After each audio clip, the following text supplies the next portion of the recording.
Thanks for tuning in to the 22 Threads podcast. I'm your host, Mediocre Dan, and this is Drop 4, back-to-back for the first time. 39-0,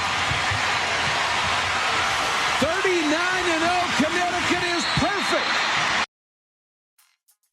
On March 31st, 2002, the UConn women's basketball team completed their second undefeated season in program history, with an 82-70 win over Oklahoma, capturing their third national title. But after the perfect season, 4 of the 5 starters left for the WNBA.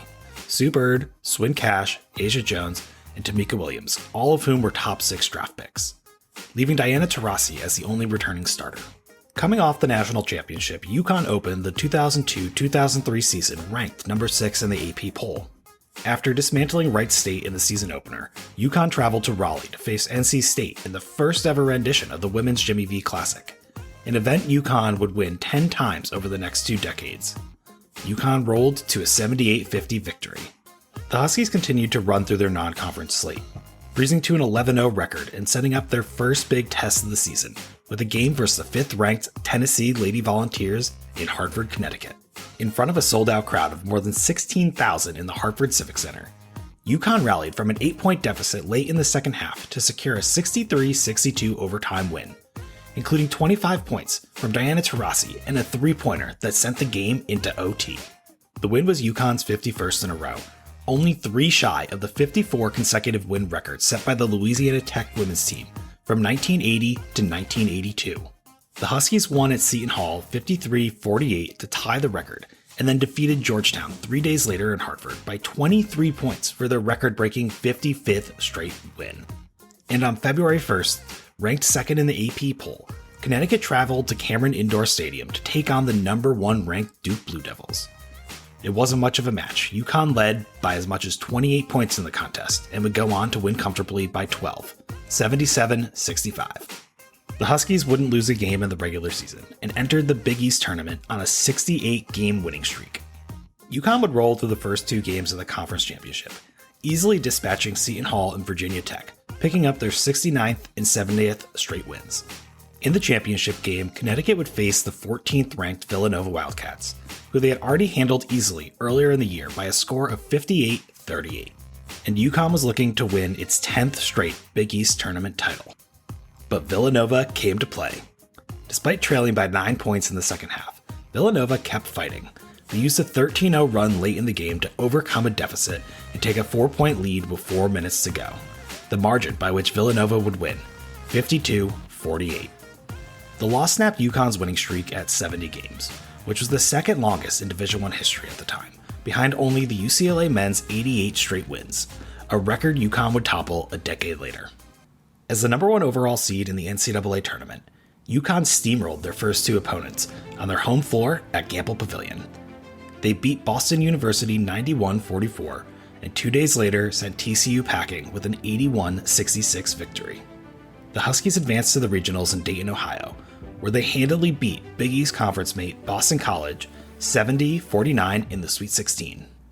In the Elite 8, UConn faced the Purdue Boilermakers. But like they had done so many times in games earlier in the year, the Huskies built a large second-half lead only to see their opponent use a big run to erase it. UConn was up by 22 points with just over 8 minutes to play, but let Purdue back into the game on a 17-2 run. Despite letting the Boilermakers close the gap to 6 late in the game, UConn would hang on to their lead and win by a final score 73-64, advancing to their 7th Final Four. The Huskies would face the Texas Longhorns in the semifinal game, a powerhouse program from the 1980s who was returning to the Final Four for the first time in over 15 years. The first half of the semifinals would go the Longhorns' way, as they took a 35-33 lead into the break. In the second half, Texas extended that lead to 9 points with 12:30 to play when UConn would begin to slowly claw their way back in. With under 5 minutes left and the Huskies still trailing by 8 points, Taurasi, who was dealing with a sore ankle and back, put the team on her shoulders and sparked an 11-3 run to close out the game. An and one on a drive to the hoop cut the lead to 3, and then moments later, Taurasi knocked down a 3-pointer to give UConn the lead for good. On the final possession of the game, with UConn leading by 2, Taurasi would block a 3-point attempt by Alicia Sarr at the buzzer, preserving a 71-69 victory and sending the Huskies back to the championship game.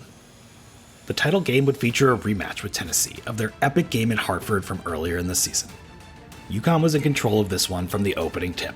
They took a 5-point lead into the locker room and extended their lead late into the second half to 13 points. But like so many of UConn's opponents from earlier in the season, the Lady Vols would not go away easily.